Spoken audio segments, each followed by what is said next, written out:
राजकारणामध्ये कधीच कोणी कोणाचा कायमस्वरूपी शत्रू किंवा मित्र असत नाही. याचा अनुभव आपण महाराष्ट्रात 2019च्या विधानसभा निवडणुकीनंतर देखील घेतला होता. त्यावेळी भारतीय जनता पार्टी सोबत त्या विधानसभेची निवडणूक लढवलेल्या शिवसेनेनं निवडून आल्यानंतर मात्र भाजपला सोडचिठ्ठी दिली आणि काँग्रेस राष्ट्रवादी या विरोधकांसोबत हातमिळवणी करत सत्ता मिळवली. या महाराष्ट्रातील सत्ता संघर्षाची आठवण मी तुम्हाला आता यासाठी करून देतोय की अशीच परिस्थिती तमिळनाडूमध्ये सध्या उभी राहिली आहे. तमिळनाडूमध्ये डीएमके आणि एआयडीएमके हे दोन एकमेकांचे कट्टर विरोधी पक्ष विजय थलपतीला मुख्यमंत्री होऊ न देण्यासाठी एकत्र येण्याच्या हालचाली सध्या सुरू झाल्यात. खरं राजकारणामध्ये काहीही अशक्य नाही. मागील 5 ते 10 वर्षात देशाच्या राजकारणात घडलेल्या काही घटनांवरून हे आपल्याला लक्षातही आलं असेल. पण आता अशीच परिस्थिती तमिळनाडूमध्ये पुन्हा एकदा निर्माण झाली आहे. काय आहे नक्की डीएमके आणि एआयडीएमके मधला संघर्ष? हे दोन्ही कट्टर राजकीय पक्ष खरंच एकत्र येऊ शकतात का? आणि खरंच विजय थलपतीला तमिळनाडूमध्ये सरकार बनवण्यापासून रोखणं इतकं सोपं आहे का? हे सगळं जाणून घेऊयात पुढच्या काही मिनिटांमध्ये. नमस्कार, मी शशी आणि तुम्ही पाहताय कट टू कट. तमिळनाडू द्रविडी अस्मितेचं सर्वोच्च टोक आपल्याला या राज्यात पाहायला मिळतं. आजवर या राज्याचा इतिहास आहे की 1967 नंतर या राज्यात काँग्रेस सारखा राष्ट्रीय पक्ष एकदाही सत्ता मिळवू शकला नाही आणि भाजपचा तर इथे आत्ताशिक एक आमदार निवडून आलाय. थोडक्यात या राज्यामध्ये राष्ट्रीय पक्षाला सत्ता मिळत नाही किंवा प्रादेशिक पक्ष त्यांना ती सत्ता मिळू देत नाहीत असं म्हणता येईल. तमिळनाडूमध्ये 1967 नंतरच्या राज्याच्या राजकारणात नेहमीच डीएमके म्हणजेच द्रविड मुन्नेत्र कळघम आणि एआयडीएमके हे दोनच पक्ष आलटून पालटून सत्तेत राहिलेत. मात्र आता या दोनही पक्षांमध्ये एक तिसरा दावेदार उभा राहिलाय. तो म्हणजे अभिनेता विजय थलपती याचा टीव्हीके पक्ष. विजयांनी 2च वर्षापूर्वी टीव्हीकेची स्थापना केलेली आणि 2च वर्षांमध्ये आपल्या लोकप्रियतेचा फायदा घेत या अभिनेत्यानं विधानसभेला 108 जागा एक हाती निवडून आणल्यात. आता तमिळनाडूमध्ये टीव्हीके हा सगळ्यात मोठा पक्ष ठरलाय. मात्र अडचण ही आहे की विजय पूर्ण बहुमतात नाही. विजयला बहुमतासाठी आणखीन 10 जागांची गरज आहे. त्यासाठी त्यांनी काँग्रेसला साथ घातली आहे. विजय यांनी काँग्रेसच्या केंद्रीय नेतृत्वाला थेट पत्र लिहिलं. मात्र इथंही एक अडचण आहे. काँग्रेसकडे 5च जागा आहेत, त्यामुळे 5 जागा विजय यांना आणखीन कमी पडतायत. या 5 जागांसाठी स्थानिक पक्ष आणि कम्युनिस्ट पक्षांकडे विजय विचारणा करत असल्याचंही बोललं जात आहे.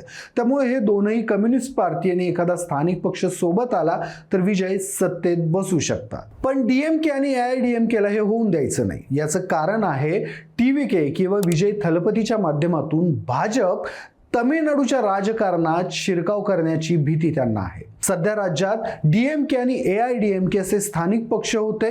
पैकी डीएमकेने आजवर भाजपच्या तोंडाला फेस आणलेला, तर एआयडीएमके भाजप सोबत राज्यात युतीत होती. तमिळनाडूमध्ये भाजप थेट स्वतः उडी घेऊ शकत नाही, कारण तिथलं सामाजिक आणि राजकीय रचना ही उत्तर भारतापेक्षा वेगळी आहे.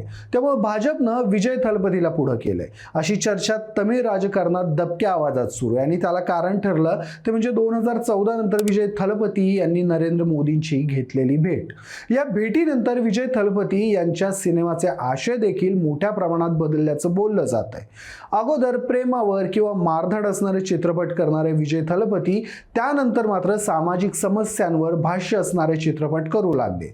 यात मर्सल सारख्या चित्रपटाचा देखील समावेश होतो. या चित्रपटाच्या माध्यमातून त्यांनी आपल्या अन्यायाच्या विरोधात लढणारा ही भूमिका जनमानसात ठसवली. त्यांनी आपल्या चित्रपटातून आपल्या पीआरचं काम केलं असंही आपल्याला म्हणता येईल. विजयचा त्याच्या कारकिर्दीतला शेवटचा चित्रपट जननायकेला सेन्सॉरच्या माध्यमातून अडवण्यामागे देखील भाजपचं हेच राजकारण होतं. वास्तवात हा तमिळ चित्रपट रिलीज झाल्यानं भाजपला तितका काही थेट फरक किंवा प्रभाव पडणार नव्हता. मात्र तरीही सेन्सॉर बोर्डानं जननायके चित्रपटावर आक्षेप घेत अनेक कट सुचवत याचं प्रदर्शन लांबवलं. विजयनं हा चित्रपट प्रदर्शित होण्याअगोदरच प्रेक्षकांना ठसवून सांगितलं होतं की हा माझ्या कारकिर्दीतला शेवटचा चित्रपट असेल. यानंतर मी चित्रपटात काम करणार नाही, तर माझं संपूर्ण आयुष्य हे तमिळी जनतेसाठी असेल. त्यामुळे झालं काय, तमिळ जनतेच्या सहानुभूतीची लाट ही विजय यांच्या बाजूला झुकली आणि रखडलेलं चित्रपटाचं प्रदर्शन हे विजय यांच्या पथ्यावर पडलं. विजयनं 108 जागा जिंकल्यात. तमिळनाडू किंवा तमिळनाडूतील स्थानिक पक्षांमध्ये आता हीच चर्चा आहे की विजय थलपती यांच्या निवडून येण्यात त्यांच्या लोकप्रियतेसोबत त्यांना भाजपनं केलेल्या दिलेला अप्रत्यक्ष मदतीचा मोठा हात आहे. भाजपची आजवरची रणनीती पाहिली तर स्थानिक प्रादेशिक पक्षांना अगोदर सोबत घेऊन नंतर त्याच पक्षांना संपवून भाजप त्या ठिकाणी मोठं झालंय. महाराष्ट्रात ती वेळ शिवसेनेवर आली, त्यानंतर TDP LJD पार्टीवर देखील अशीच वेळ आलेली. ती वेळ आपल्यावर येऊ नये म्हणून तमिळनाडूतले दोन मोठे आणि जुने पक्ष अगोदरच सावध झालेत आणि आपलं अस्तित्व वाचवण्यासाठी त्यांनी युती करण्याचा प्रस्ताव पुढे आणला असल्याचं बोललं जातंय. या दोनही पक्षांच्या युतीवर इतकी चर्चा होण्याचं कारण म्हणजे या दोनही पक्षांमध्ये असलेली खुन्नस किंवा वाद.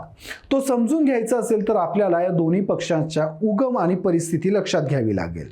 DMK आणि AIDMK यांच्याबद्दल जाणून घ्यायचं झालंच तर DMK ही पार्टी पेरियार यांच्यासोबत असणाऱ्या CN अण्णादुराई यांनी पेरियारांसोबत मतभेद केल्यानंतर किंवा झाल्यानंतर स्थापन केलेली. याच पार्टीमधले आणखीन एक चेहरे होते ते म्हणजे MG रामचंद्रन आणि करुणानिधी. पुढे करुणानिधी आणि MG रामचंद्रन यांच्यात देखील वाद झाले. रामचंद्रन यांनी पक्ष नेतृत्वावर टीका केली, पक्षातल्या गैरकारभारावर टीका केली. त्यामुळे 72 साली MG रामचंद्रन यांना पक्षातून काढून टाकण्यात आलं. त्यावेळी पक्षप्रमुख होते करुणानिधी. पुढे 17 ऑक्टोबर 1972लाच MG रामचंद्रन यांनी आपल्या लोकप्रियतेचा फायदा घेत MDAKची स्थापना केली, ज्याचं आत्ताचं नाव AIDMK आहे. बरं, हे दोनही द्रविड पक्ष असले किंवा यांची मातृसंस्था ही द्रविड कळगम नावाचा पक्ष किंवा जस्टिस पार्टी असली, त्यांच्या विचारसरणीचा बेस हा पेरियार जरी असले तरीही या दोनही पक्षांमध्ये विळ्या भोपळ्याचं सख्य होतं आणि ते पिढी जात पिढी या पक्षांकडून पाळलं देखील गेलं.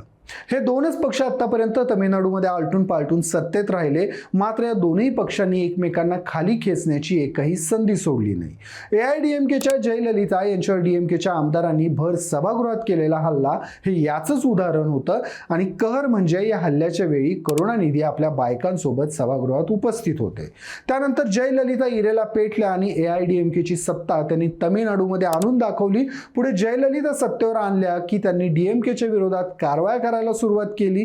त्यानंतर पुन्हा एकदा DMK सत्तेवर आली की त्यांनी AIDMKवर कारवाई करायला चालू केली. आपल्या अखेरच्या काळात जयललिता या जेलमध्ये जाण्याचं कारण देखील हेच होतं.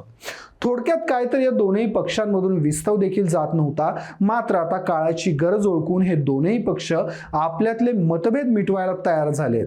त्यांच्या समोर सध्या तरी दुसरा पर्याय देखील नाहीये. TVKनं जर काँग्रेसला सोबत घेतलं तर हे दोनही पक्ष सत्तेतून बाहेर जातील आणि त्याचा फटका त्यांना पुढची किमान 5 वर्ष बसेल.